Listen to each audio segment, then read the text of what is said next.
우리 몸에서 운동 범위가 가장 넓은 어깨 관절. 활동량이 많아 빨리 닳고 부상의 위험이 큰 부위입니다. 그러나 어깨가 아플 경우 일시적인 통증이나 뻐근함 정도로 여기는 경우가 많은데요. 통증이 지속된다면 오십견, 어깨 석회, 어깨 힘줄 파열 등 어깨 질환을 의심해봐야 합니다. 오늘 내몸부에서는 정형외과 전문의 백창희 원장과 함께 어깨 통증을 유발하는 다양한 질환과 치료법, 그리고 어깨를 건강하게 관리할 수 있는 운동법에 대해 자세히 알아봅니다.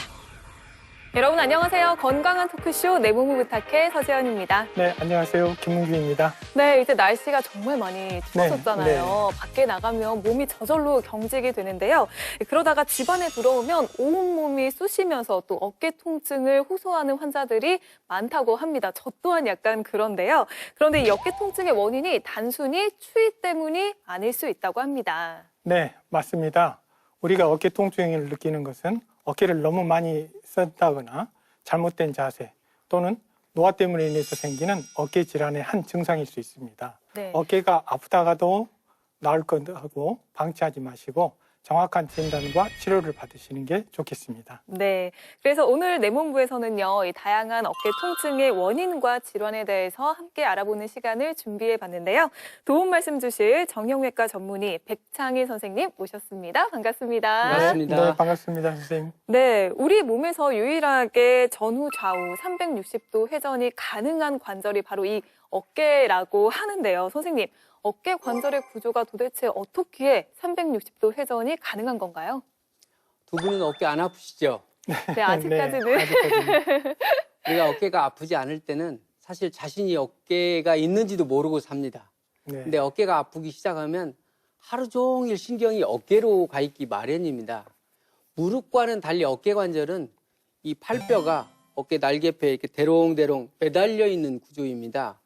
이게 우리가 팔뼈를 잡고 있는 게 인대나 힘줄이나 이런 구조물들이 잡고 있죠. 그래서 360도 회전이 가능한 겁니다. 평소에 전화를 받는다든가 머리를 받는다든가 이게 당연한 활동들이 사실 마음이 하는 일이 아니고 어깨 힘줄이 일을 하기 때문에 그렇습니다. 어깨 힘줄 덩어리가 사방으로 빙 둘러서 팔뼈를 잡고 있는데 이 힘줄 하나하나가 각자의 역할이 있기 마련입니다. 그 중에서 하나의 힘줄이 고장이 나게 되면 그쪽 역할이 떨어지니까 그때부터는 아프고 힘이 떨어지고 그런 불편들이 다 찾아오게 되죠. 네, 그렇군요. 워낙 활동성이 큰 부위다 보니까 이 부상의 위험도 크고 또 퇴행성 변화도 빨리 오는 것 같은데요. 이 건강보험 심사평가원 자료에 따르면요, 이 어깨 통증으로 병원을 찾은 환자가요, 2015년에 약 200만 명에서 지난해 2019년에는 약 236만 명으로 4년 사이에 36만 명 가량이 늘어났다고 합니다. 선생님, 이렇게 어깨 통증이 왜 이렇게 많이 나타나는 건가요? 사실 어깨가 아파서 병원을 찾는 사람 숫자가 엄청 늘었습니다. 네. 근데 20년 전까지만 해도 어깨 정도 아프다고 병원에 가는 사람들이 거의 없었거든요. 네. 집에서 파스 붙이고 주무르고 대부분들 그렇게 치료를 네. 해왔습니다. 네.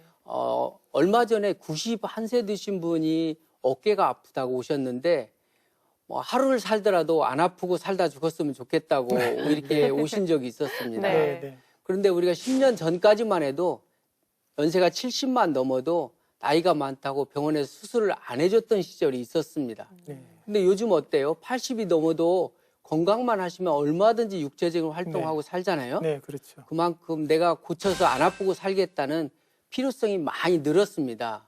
지금 화면에서 보다시피 어깨 통증의 원인들이 이렇게 여러 가지를 보여주고 있는데 이 어깨 통증의 원인은 나이별로 또 자기 체질별로 또 자기가 평생 하고 살았던 직업에 따라서 어깨 힘줄이 떨어지기도 하고 또 석회가 끼기도 하고 저렇게 헐렁하기도 하고 또 맨 네. 우측에서 보다시피 연골이 싹 닳아져서 관절염도 오게 됩니다. 네. 네. 수요도 늘었지만 어깨 통증의 원인이 이렇게 많이 밝혀지면서 병원을 찾는 사람 숫자가 그만큼 늘었습니다. 네, 그랬군요. 그렇군요.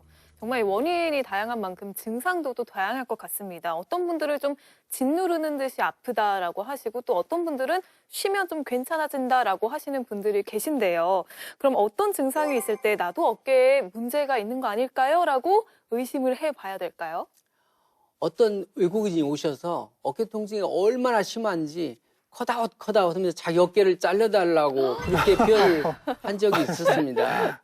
그렇게 죽을 것처럼 아프다가도 어깨 통증이 또 어느 순간에 또 사라지기도 하고 네. 괜찮았던 어깨 통증이 점점점 심해지기도 합니다. 네. 어떤 분들은 병원에 오니까 어깨가 안 아프다는 얘기도 하시거든요. 근데 공통적으로 지금 보시다시피 밤에 통증이, 어깨 통증이 주로 심합니다. 네. 그리고 하나같이 팔이 등 뒤로 잘 돌아가지 않는다. 움직일 때마다 통증이 있다. 또 팔에 힘이 떨어지는 것 같다. 이런 표현들을 다 하십니다. 이렇게 어깨 통증을 혼자서 끙끙 앓면서 6개월만 넘어가게 되면 또 우울증이 오게 됩니다. 네. 그래서 진료실에서 저랑 얘기하다가 갑자기 눈물을 터뜨리고 가정주부가 아무것도 하고 싶지 않다. 의욕이 네. 없다. 사람도 싫다. 그렇게 얘기하기도 합니다. 이렇게 어깨 통증은 삶의 질을 많이 떨어뜨리게 됩니다. 네. 가벼운 질환은 아닌 것 같아요. 네, 보면은 이렇게 오늘 이렇게 그 선생님 설명을 들으시고 어깨 통증을 별로 대수롭지 않게 여기셨던 분들도 오늘 방송을 보시고 많이 관심을 가지실 텐데요. 이렇게 어깨 통증을 어떻게 진단하나요? 그동안 어깨가 아파서 많은 병원들을 돌아다니고 치료도 많이 했다고 안 낫는다고 오셨는데 그래서 어떤 진단을 받았습니까? 하고 물어보면 사실 잘들 모르세요. 네. 그래서 저는 어깨 아파서 병원에 오신 분들을 진찰할 때 진료실에 들어오시면 맨 먼저 악수를 먼저 하게 됩니다. 네. 악수를 하면서 이분의 손바닥을 만져보게 되죠. 지금 음. 보시는 화면처럼 손바닥 피부가 너무 거칠다면 이분은 너무나 힘든 일을 하고 사셨구나. 그러면 어깨 힘줄이 떨어졌겠다. 짐작도 하고요. 또 손을 악수를 하는데 손가락 사이에 근육이 말라서 앙상해진 경우를 느끼게 됩니다. 네. 그러면 이분은 어깨 통증의 원인이 신경에도 이상이 있겠다. 그래서 이렇게 근육이 말랐구나. 그렇게 짐작을 하게 됩니다. 네. 또 아직 어깨가 아플 나이가 아님에도 불구하고 보다시피 나이가 30대쯤 되는데 악수를 하는데 손가락이 뒤로 확 휘청 휘어진단 말이에요. 그러면 이런 분들은 체질적으로 어깨 관절이 헐렁해서 오는 어깨 통증이 있겠구나 하고 탐색전을 먼저 시작을 하게 됩니다. 네. 이렇게 악수를 하고 난 다음에는 이제 환자분 얘기를 잘 들어보게 됐죠. 이 환자분 얘기를 잘 귀담아 듣는 얘기는 정확한 진단을 내리는데 자기 어깨 통증을 잘 얘기한다는 것은 자기가 어깨를 잘 해석을 해서 의사한테 전달하는 거거든요. 네. 그런데 우리는 보통 병원에 올 때 그냥 오게 됩니다. 그냥 와서 6개월 동안 아팠던 얘기를 어떻게 3분 동안 의사한테 다 전달하겠어요. 그래서 이렇게 꼼꼼히 적어왔으면 좋겠습니다. 그동안 고생했던 얘기, 어떤 치료를 받았고 내가 언제 아프고 이렇게 꼼꼼히 적어오면 그 3분 동안에 의사 머릿속에는 이 환자분의 정보가 싹 들어가게 됩니다. 네. 그래서 정확한 진단을 내리는데 아주 도움이 돼서 꼭 병원을 갈 때는 적어가지고 다니자 이렇게 얘기하고 싶습니다. 가장 중요한 얘기를 잘 들어본 다음에 이제는 직접 손으로 환자 어깨를 만져보는 과정이 아주 중요합니다. 네. 그래서 양손으로 환자 어깨를 움켜쥐어가지고 근육이 빠지지는 않았는지 만져보고 손가락으로 눌러서 어깨가 앞쪽이 아픈지 등 뒤쪽이 아픈지 찾아봐야 되겠죠. 네. 그다음에 보다시피 이렇게 환자분 어깨를 잡아서 돌려보게 됩니다. 이렇게 돌리는데 제가 환자분 어깨를 딱 잡았을 때 제발 살살 해주세요. 그런 분들은 거의 50견이 와 있는 환자분들입니다. 그 다음에 환자분의 팔에 힘을 테스트하는 과정이 남아있는데요. 화면처럼 양쪽 손바닥으로 교대로 자기 배를 눌러보라고 했을 때 어느 쪽이 힘이 떨어지는지 또 팔을 쭉 뻗어서 제가 눌렀을 때 어느 한쪽이 힘이 떨어지는지를 체크해서 네. 이분 어깨 힘줄이 떨어졌겠구나 진단을 내리는데 도움이 됩니다. 또 우리가 팔이 안 올라간다고 해서 모두 다 어깨 힘줄이 떨어진 것은 아닙니다. 실제 50견이 와서 염증으로 굳어졌을 때도 팔이 안 올라갈 수도 있고 어깨 힘줄이 많이 떨어져서 팔이 안 올라갈 수도 있고 또 하나는 목에서 어깨 근육으로 신경이 안 오니까 근육이 말을 듣지 않아서 팔이 올라가지 않을 수도 있거든요. 이런 경우는 서로 잘 구분해서 치료를 해야 치료의 헛발질을 피할 수가 있습니다. 지금 보시는 장면은 환자분 팔을 올려보라고 했는데 우측 팔을 잘 못 올리니까 환자분이 이렇게 허리를 숙여서 억지로 올리려고 합니다. 네. 우리가 이런 경우를 가짜 마비라고 합니다. 신경은 괜찮은데 힘줄이 떨어져서 팔 속에 있는 뼈를 못 들어 올리는 것을 가짜 마비라고 하고, 또 지금 보시는 장면은 제가 억지로 팔을 들어서 올렸는데 놓으면 툭 떨어지잖아요. 네. 이런 경우는 목에서 신경이 어깨 근육으로 가지 않으니까 본인은 못 올리는데 제가 이렇게 강제로 들어서 올린 다음에 놓으면 아래로 툭 떨어지는 경우입니다. 이런 경우를 진짜 마비라고 표현을 하게 됩니다. 이렇게 어깨 치료는 나무만 보지 말고 숲을 보듯이 전체를 보면서 치료를 해야 목에서부터 손까지 전체적으로 찬찬히 살피면서 치료를 해야 치료의 헛발질을 피할 수가 있습니다. 네. 그런데 사실 어르신들이 좀 병원을 가기를 꺼려 하시는 이유가 가면 진단을 받고 바로 수술을 해야 되지 않을까라는 걱정 때문인데, 혹시 어깨 통증의 원인을 찾고 나면 바로 수술을 해야 되나요? 사실 수술이 필요한지 주사 치료가 필요한지는 의사 마음대로 하는 것이 아니고 그분의 어깨 속이 결정하는 거 아니겠어요? 네. 어떤 경우는 목이 더 큰 문제였는데 어깨 힘줄이 떨어졌다고 해서 수술 받았는데 팔이 안 올라간다고 오신 경우도 있었거든요.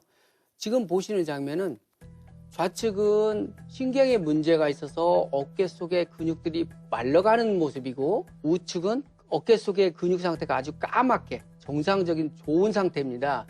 이렇게 까만 근육이라야 근육이 수축과 이완을 하면서 팔 속에 있는 뼈를 들어 올리는데, 좌측은 보다시피 목에서부터 신경이 어깨 속에 심줄로 잘 안 오니까 심줄이 허옇게 이렇게 말라가고 있죠.